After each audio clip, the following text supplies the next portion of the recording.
punk é o lixo que a sociedade produz, que é jogado de volta para ele, né? Eu encaro dessa forma.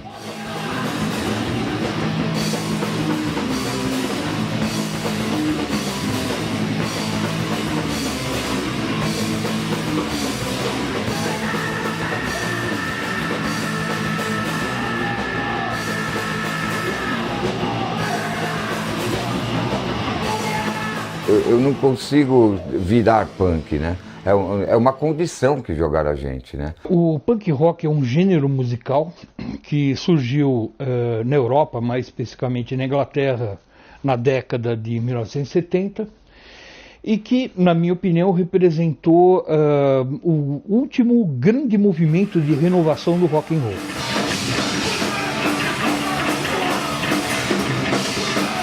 A ruptura que o punk trouxe foi de restabelecer uma coisa que já era original do rock, né? Que é essa estética simples, agressiva, delinquente até, digamos assim.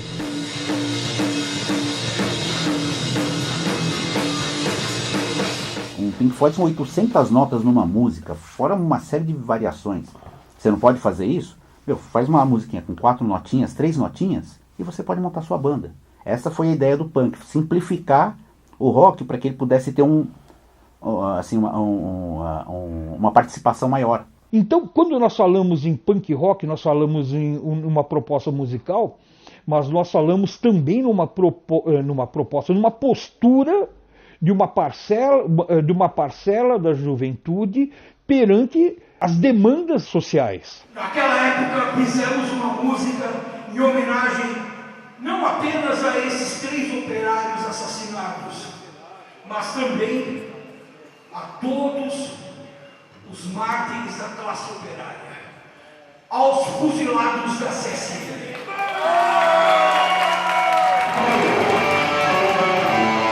A cultura underground veio como uma forma de preencher e de sustentar a nossa vontade de lutar enquanto trabalhador. Então a gente entende muito bem esse posicionamento e a gente quer melhorar as condições do nosso trabalho enquanto músico.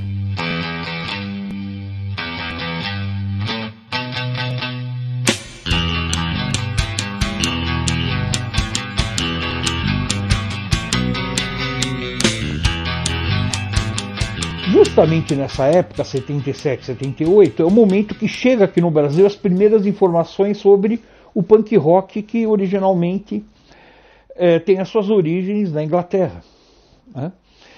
E essa identificação com o punk rock, essa postura mais contestatória, que inclusive contesta até o próprio rock and roll, que de uma certa forma havia sido em parte domesticado, né?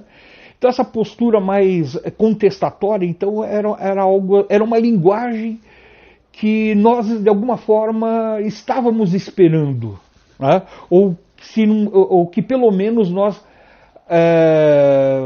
adotamos como nossa linguagem. Quando eu deitava para dormir, eu tinha um rádio e eu ficava procurando as emissoras para escutar a última música da noite, assim. Aí apareceu uma banda cantando Hey, oh, let's go. Eu falei, que é isso, meu? Hey, oh, let's go. Que é isso? Aí fiquei lá escutando, o cara falou, isso aqui é uma música que tem no disco da revista Pop, apresenta o punk rock.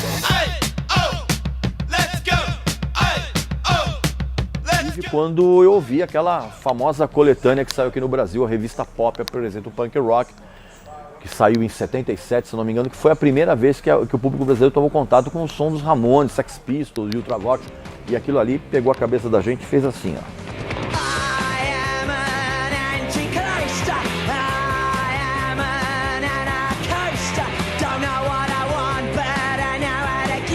E era muito difícil a informação, porque na época você não tinha internet, você não tinha nenhum canal, né? O que chegava era muito pouco e a gente tinha o único ponto de acesso mesmo para a informação era uma loja que existia na Galeria do Rock, que chamava Punk Rock Discos, que é do Fábio do Olho Seco. O que o Fábio fazia, né?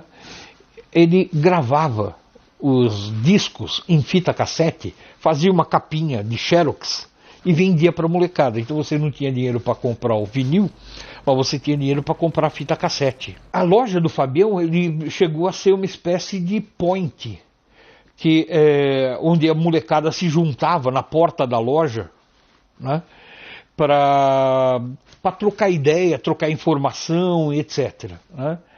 O que acabou até causando problemas para o Fabião, né? Porque chegava sábado, juntava um monte de molecada. De sábado assim, ficava 50 moleque, né? Mina, 50, 60, 70 moleque. Aí os alfaiate crente, os lojistas, tudo crente. Aí começou a fazer abaixo-assinado para me tirar de lá. O foco maior foi a turma que apareceu na galeria do rock ali, que era as bandas como o citado, o Cólera, o Lixomania, o Olho Seco, Fogo Cruzado. São as bandas que conseguiram, entre outros nomes que não chegaram nem a prensar material. Quando a cena começou a crescer, isso já lá pro começo dos anos 80, aí começou a se levantar, por exemplo, a questão ideológica e a questão de pertencer a gangues, né? Montar uma banda de punk rock foi um passo natural. E aí, Mal, tudo bem? Tudo bem. Pode ser que me consome todas 24 horas do dia. Para decepção de ontem, a decepção de hoje e as esperanças. Em 82, quando surge o Garotos Podres, né, a ideia era justamente essa. Você tem ideias, você pensa, você tem opinião sobre o que acontece no mundo, né, e quer transformar aquilo em música. Então você usa a música para dar ritmo às ideias.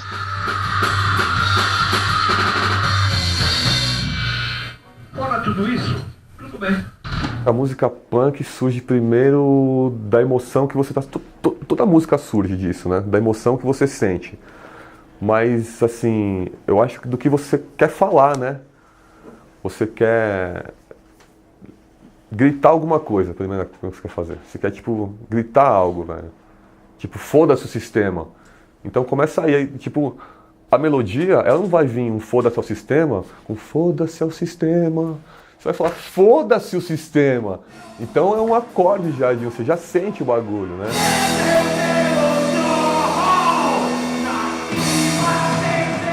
A pessoa, ela ouvindo punk rock, ela chegou à conclusão de que ela poderia fazer aquilo. Era possível você tocar um instrumento, seja ele qual for, sem ter aquela necessidade de se ficar estudando durante anos. Então não tinha aquela valorização da técnica instrumental. Poucas bandas, realmente, poucos membros de banda tinham, assim, musicalidade. Como a ideia do punk era o faça você mesmo, muitos deles tinham, se você verificar em termos de som, de gravação, você via que contava um pouco de recurso, né? Tanto do material em si, que era um material precário, material caro. A gente via também que tem muita banda que em show e em gravação um emprestava o instrumento para o outro. Então, com o mínimo, a gente produz alguma coisa. A gente sempre, do nada, faz alguma coisa, né? Fazemos nós mesmos. E quando fazemos nós mesmos, tudo é possível. E em relação ao som, a inspiração é o rock and roll antigo, né? Dos anos, sei lá, 30 e 40, uma estética bem crua, bem simples. A referência do corte moicano são os índios moicanos, né? É um corte que meio que faz uma alusão à guerra mesmo. Signos militares, né, que são desterritorializados, os punks usam, com os coturnos e tal. Acho que é mais isso. E num plano sonoro, o punk pode ser lido como uma reação ao rock que se fazia na época, né? Ao rock mais progressivo, mais virtuoso. O punk, ele quebra com isso, né? São músicas curtas e fáceis de tocar, todo mundo toca.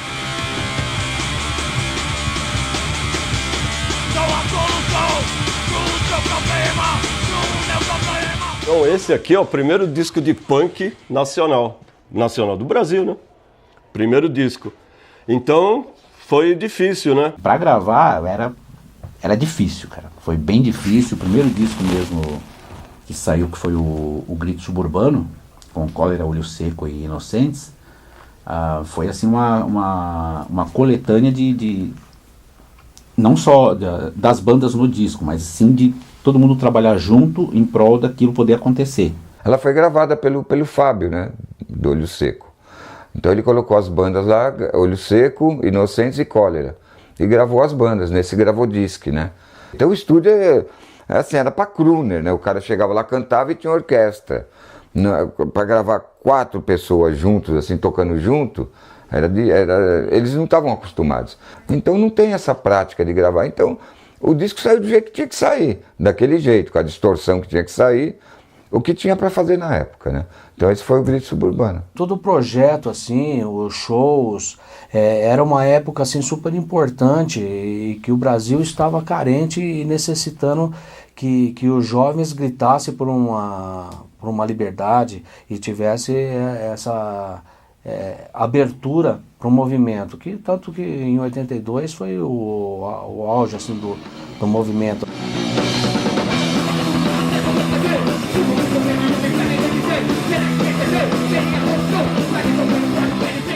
Isso começou a aparecer festivais de bandas punk, aí, pô, dentro daquilo lá a gente viu Olho Seco, viu Cólera, né, já existia Inocentes, Fogo Cruzado, essas bandas que eram mais pioneiras. E tem alguns festivais que foram realmente grandes. Tem os festivais que eram organizados em amigos de bairro, organização de amigos de bairro de, sei lá, de algum lugar, né? Parque São Rafael, por exemplo, né?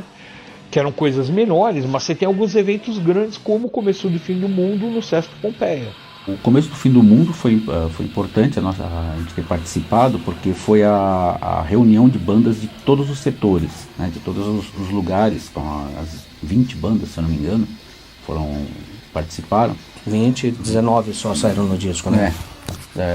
E foi importante que foi o lance de poder conquistar um espaço que era limitado a grandes produções. Quer dizer, o Sesc Pompeia abriu suas portas para o punk rock poder se apresentar.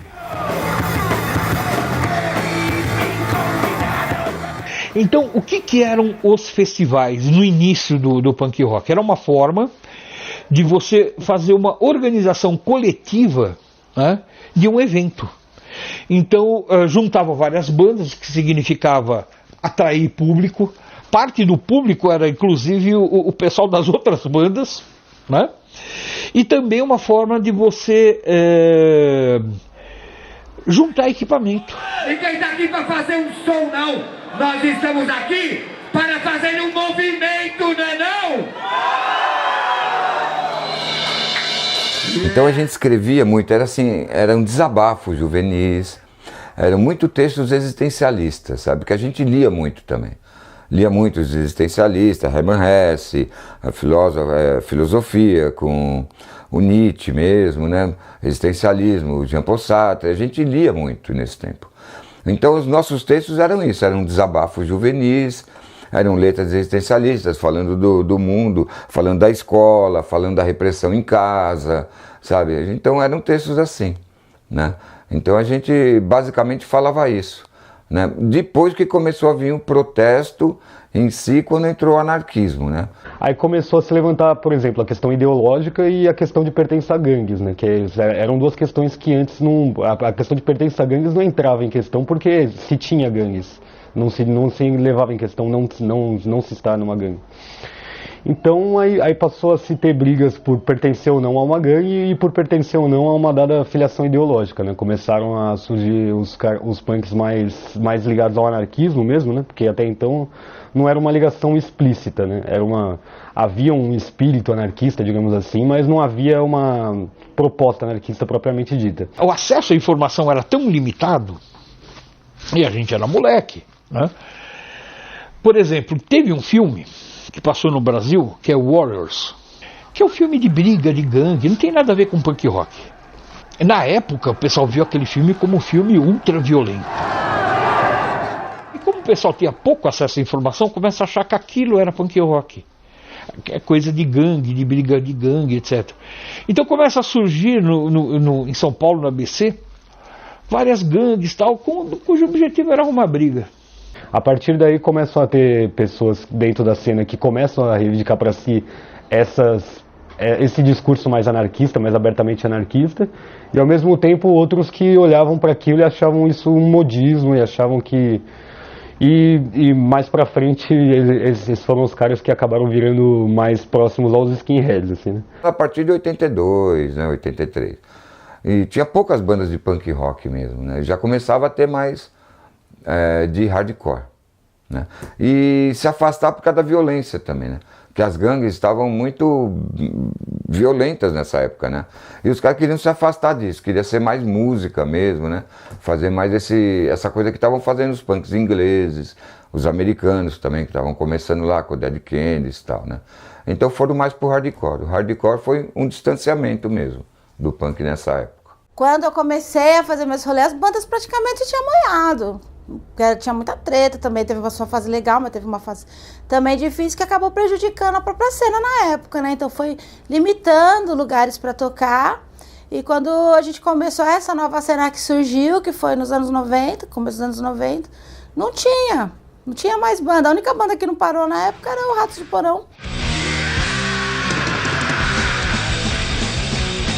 Acho que o Ratos é uma banda que nunca se acomodou no estilo musical dela e tal, então sempre fez discos um pouco diferentes um do outro, né, segundo a discografia do Ratos, assim.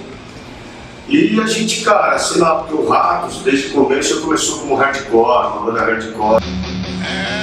Às vezes mais vale um cuzão vivo do que um herói todo furado. Começaram a vir os primeiros sons de hardcore de fora, né? E aí esse som começou a ser ouvido pela galera aqui de São Paulo e começou a ser incorporado no som deles, né? Bandas como, sei lá, Ratos de Porão, Fogo Cruzado, todos os membros dessas bandas frequentavam a loja assiduamente. E aí a partir disso o som daqui começou a ser mais alinhado com o que se fazia lá fora. E falaram que acabou a primeira fase, né, do punk rock. Depois começaram a vir bandas que se autodenominavam hardcore.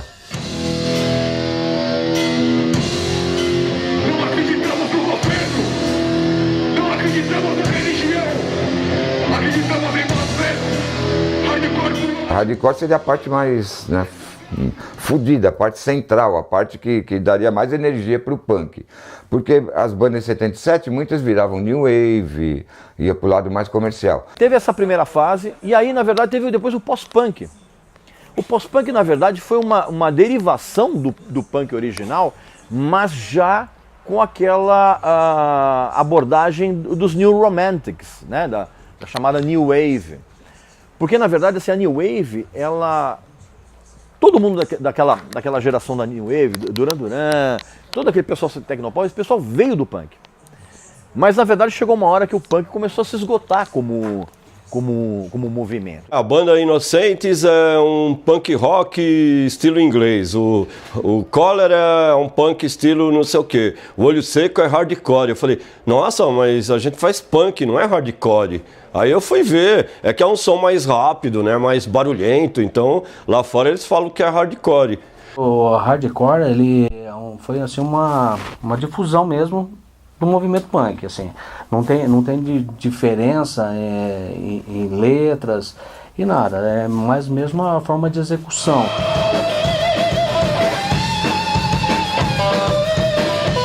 O hardcore, assim, ele veio mais ou menos nos 1980, que ele se firmou como um estilo de música à parte do punk, né? É um estilo de música, mas com as mesmas linhas de protesto.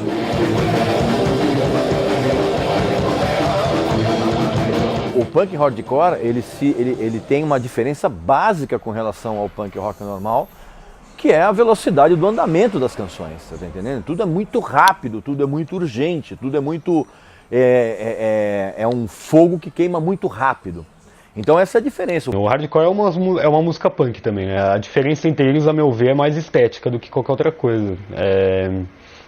Eu particularmente prefiro o hardcore, mas são abordagens diferentes, né? É uma bateria que toca mais rápido, os timbres um pouco mais graves, as letras acabam mudando um pouco, mas assim, são etapas de uma mesma trajetória, eu diria. São etapas diferentes de uma mesma trajetória estética. As maiores características foram, por exemplo,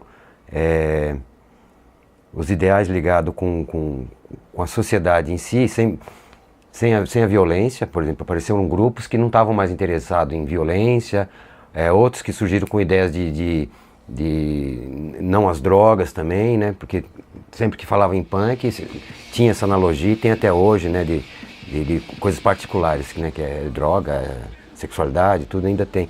E aí foi se abrindo como uma árvore, foi abrindo ramadas diferentes, foram se influenciando, foi tendo bandas que migraram para o crossover, né? Tiveram influências do metal, teve bandas que já partiram para uma outra linha mais radical, mais uma letra mais puxada para coisa anarquista mesmo. Então teve suas ramificações e isso vem acontecendo até hoje.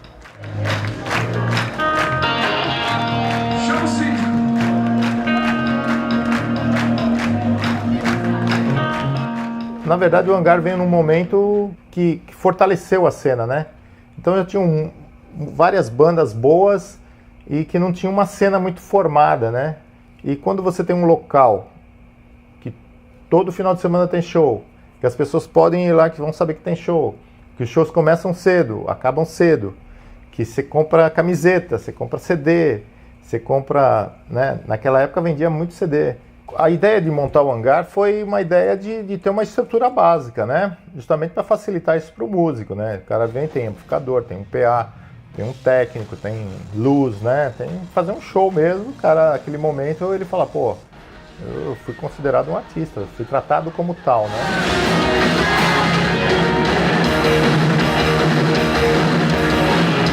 As bandas no início, nenhuma banda tinha, digamos assim, condições, ou praticamente nenhuma banda, de bancar um show sozinha. Porque eram bandas pequenas, que não eram muito conhecidas, né? E o que era ninguém tinha aparelhagem de boa qualidade. A gente conheceu o alemão do Hangar. Aí ele se apresentou, falou, sou alemão, tal, tô montando uma casa de show lá no Bom Retiro. Gostaria que vocês fossem lá para conhecer. Eles já tinham ouvido falar no Gritando, a gente tava arrastando, né? A galera sempre colava junto com a gente nos shows, né? Chegava lá, galpãozão, assim, vou fazer isso, aquilo, tal. O Gritando HC, ele inaugurou o Hangar 110, né, cara? Tipo, com CPM 22 abrindo pra gente, sabe, meu? Tipo, aquilo foi o início, assim, foi o início mesmo de uma era ali que a gente fez, meu. A gente enchia o Hangar direto, com várias bandas, e público enchia, tava sempre estrumbado, sabe? Sold out nos ingressos, tipo, aquilo acontecia muito, mano. O Hangar 110, ele é uma nobre exceção, porque ele é o único local em São Paulo, e eu acho muito pouco que uma metrópole como São Paulo tem um lugar, apenas um local com o perfil do Hangar, que ainda abre espaço para bandas autorais, abre espaço para bandas de punk e para bandas de outros estilos, mas basicamente de punk e post-punk.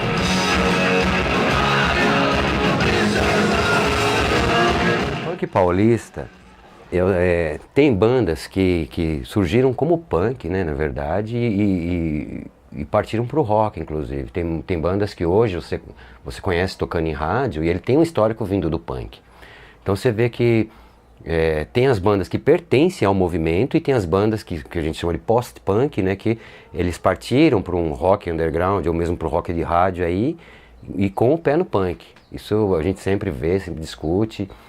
Mas as bandas que mais, do rock paulista aqui, em geral eu vou incluir até o ABC, que também tem bandas lá que deram bastante influência para cá, se conseguiram chegar a fazer material, como O Resto de Nada. É uma banda que ela não é muito comentada, mas a musicalidade deles, a letra, a poesia deles é um material que deve ser apreciado. Muito se fala em Cólera também. Então cada disco, cada álbum que a gente gravou, a gente sempre teve procurar algo mais. Assim, até no próximo álbum nosso, que nós já estamos trabalhando nele, já é uma coisa diferente assim também. Não que vai mudar o estilo, nunca vai mudar o estilo do Cólera, mas a gente sempre procurando desenvolver, levar a mensagem e aperfeiçoando sempre o instrumental também.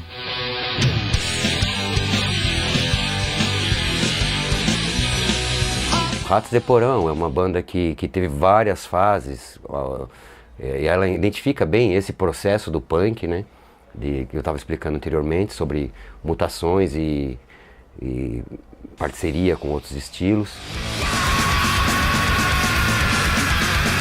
O Ratos acabou virando um lance a parte da minha pessoa como punk e tal, porque a gente começou a misturar elementos dentro da nossa música também, que até nos primórdios a gente começou a pôr elementos do metal na nossa música. Muita gente que era mais ortodoxo do punk nunca aceitou muito e tal, né, na época. Hoje em dia, eu acho que a banda com 35 anos tem seu estilo consolidado, assim.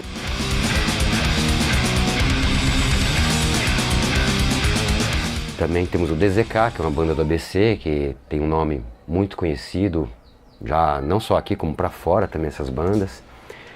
E bandas que gravaram material, ficaram com o nome. Inocentes também, uma banda que hoje eles fazem um rock mais suave e tal, né? Mas eles foram uma fonte para a época, né?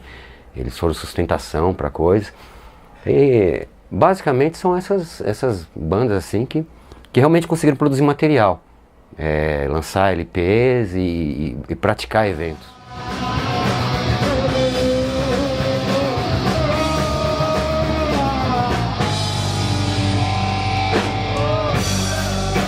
Então, assim, o som brasileiro, ele sempre foi um pouco mais sujo, assim, do que o som de fora. E eu acho que isso, inclusive, contribuiu muito para que o som brasileiro seja, atualmente, um dos mais admirados, assim. Lá fora, lá fora o som punk brasileiro é ultra conceituado, bandas como Cólera, Ratos de Porão, até o Agrotóxico mais recentemente, Flix, né? São bandas que são, tipo, a Alemanha, a Inglaterra, são bandas que são muito conhecidas na cena, né?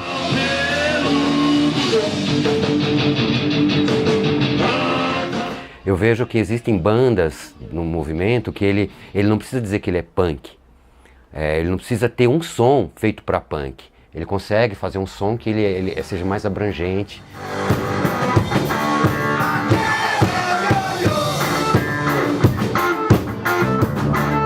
Hoje, por exemplo, o punk rock é uma coisa que não tem como morrer. Você tem, tipo, porque o que ele já construiu, tipo, a importância do punk rock no cenário musical, dentro do rock and roll é tão importante que não dá para você pensar em qualquer estilo musical atual sem levar em conta a existência do punk rock. Eu acho que o punk nunca vai morrer porque é uma coisa que está no sangue, né? Eu vejo muito, às vezes a gente faz show aqui, vem uma molecadinha e já novinha, quando entra no sangue a pessoa não consegue largar. Então acho que morrer não vai. Mas, por conta da internet, por conta do acesso que se tem, né, tá sendo mais difícil de juntar as pessoas num dia para fazer um show de punk rock. O ideal do punk é do ensinamento, do aprendizado e do sempre estar correndo atrás, isso daí não morre mais. Pode não ter mais bandas, pode encerrar as bandas, mas o ideal não acaba mais. Então, o impacto ele pode ser lido em vários planos também, porque se você for pensar no lado exclusivamente musical, o impacto que o punk tem foi, por exemplo, de lançar a tendência do rock dos anos 80 no Brasil, né? Essas bandas como Titãs, Ira, todas elas pegaram carona na estética punk, né? Mais especificamente na estética pós-punk, né? Em termos sociais, eu acredito que assim, o que o punk conseguiu trazer foi o fato de que era um movimento artístico feito por jovens de periferia. E eu acho que isso tendeu a se intensificar depois com o rap, né? Agora até mesmo com o funk. Eu acho que o punk pode ser lido como um começo desse processo digamos, de descentralização da produção artística, né? Tanto estética quanto estruturalmente mesmo, né? Vamos fazer 40 anos. E não para. Sempre está se renovando. Mesmo com essas coisas que estão surgindo, que vão a extremos, usa o nome do punk, né? Eu acho que isso é positivo. Acho que tem que continuar assim mesmo. E vai continuar. Você está sempre vendo um moleque novo começando, uma banda nova começando. E o punk, ele é isso. Ele vai correr pelas entranhas do sistema mesmo. Onde você não vê a gente, mas a gente está ali impregnando, entendeu?